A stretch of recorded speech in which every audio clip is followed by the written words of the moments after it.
at a 0 or near a 0, okay? So forget about colors, forget about which side of it you're going to be starting at a 0, right?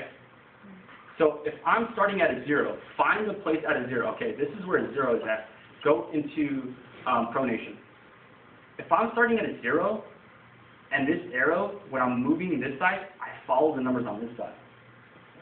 So start at a 0 and follow the numbers, right? So he's going this way, I'm following the numbers, he stops here, the arrow tells me it's 90. So a lot of people, I was telling Elvia and her daughter, a lot of people get mixed up with this thing because they memorize it by color or they memorize it by the side, right? Oh, when I read it, I'm always going to read it on this side, or I'm always going to read the black number or the red number. These things change colors all the time. If you know you're starting at a 0 or near 0, and then you're just going to follow the arrow, if he's going that way, I'm just going to follow the arrow, and it's going to tell me wherever he stops, right? And it just makes it a lot easier. Because if you get the concept of this thing, it just comes, right? And it's the same thing for the opposite direction. If I'm starting at a 0 and he's going that way, I move this, I follow the arrow because it's increasing 10, 20, 30, 40, 50, goes to 90, and it's at 90, right? So that's pronation, supination. All right. Question? Question? Nope. Well, we're gonna switch him. Oh. You just pull him off the street. Well, no, he's my brother. How nice. It's a lot. Because then we already know what we're gonna do, and he has no idea. You just volunteered. Are you a student here? Yes. Oh, okay. You're not a user here? No, business. That's fine. Business is cool. Make lots of money. Alright, so what's next? Wrist, ulnar deviation. Ulnar radial deviation. So the axis is going to be where? Wait. Ulnar radial deviation. Isn't it the third? The knuckle. Can we line it up right here? So the axis. Yeah, the axis. Isn't it line up like So the axis is going to bisect something, right? So you can say in between the stylus processes, the specific bone is the capitate. Mm-hmm. So if you can X-ray vision and say, oh, there's the capitate right there, that's cool. But I'm just going to say between the stylus processes, right? Yeah. You know how sticky Barbie is? If she has a specific landmark for the axis and the fishing arm, I would say memorize those things. She did say that to our class. Yeah, so memorize it, but then visually, if you can't pick it up to say, oh, well, say it in your mind, oh, well, it's between these two bones, I'm just going to say, oh, yeah, it's right there, the capitate, right? Yeah. So if you can't palpate it out and physically say, oh, that's the capitate right there, just say, well, you can see what's the capitate. Oh, Barbie's the capitate right now. So then, same thing, it's going to bisect the hand, right? So you have 5 fingers. God made it easy for you guys. 5 fingers, 2 on each side, you're going to bisect the third, right? Mm-hmm. So if you're here,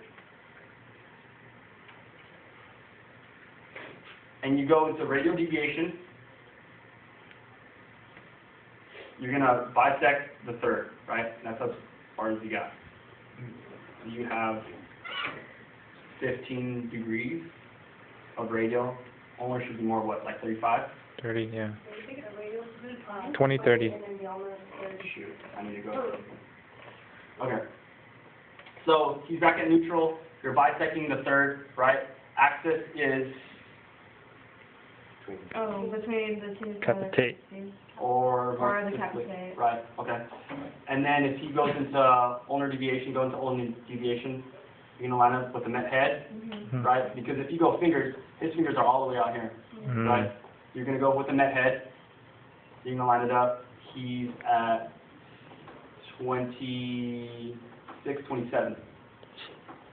Okay? So ulnar radial deviation. Oh, I remember. Okay. So you could bisect. So the stationary arm is going to bisect the forearm, or it's going to line up with the radial head, which is the same thing. Okay. Questions? Questions? Thanks. That's a lot.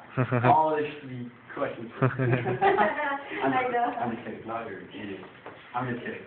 Okay. So, what's next? Reflection, extension? That's it, You guys heard right? that? Yeah. Oh. Okay. So it's the same thing. It's going to be on the lateral side, right? So if you starting here, it's going to be the bony prominence is going to be the lateral styloid process, right? It's going to line up with the forearm, bisect the forearm. This is neutral, right? So if he's starting at 0, that's neutral, and he goes into extension, you're going to line it up. And it's not going, because your axis of rotation is the styloid process, it's impossible to have this thing line up with your fit, right?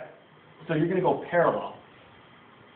Or, like I said, if you're able to visualize it, you can move it down, but you just want to make sure that this stays. Okay? One caution, if you guys are going to make these adjustments, make sure you know where the primary prominences are before you do them. And tell Barbie, all right, Barbie, this is the way I do it. So axis is going to be at the styloid, I know that. The stationary arm is going to be bisecting the forearm. And when he goes into extension, I like to reposition, as opposed to doing parallel, I like to reposition and line it up that way, because I'm able to see better. And she's like, all right, he knows what he's talking about, I don't care if he repositions. Right? That's right. Same exact thing for flexion. When he goes into flexion, it's going to be either parallel or adjustment, line up. The same, so the landmarks don't change at a joint. If you're doing flexion and extension, it's going to be the same. Radial ulnar deviation is going to be the same. Internal, external rotation is going to be the same. Right? The opposite direction is the same landmarks. What's next?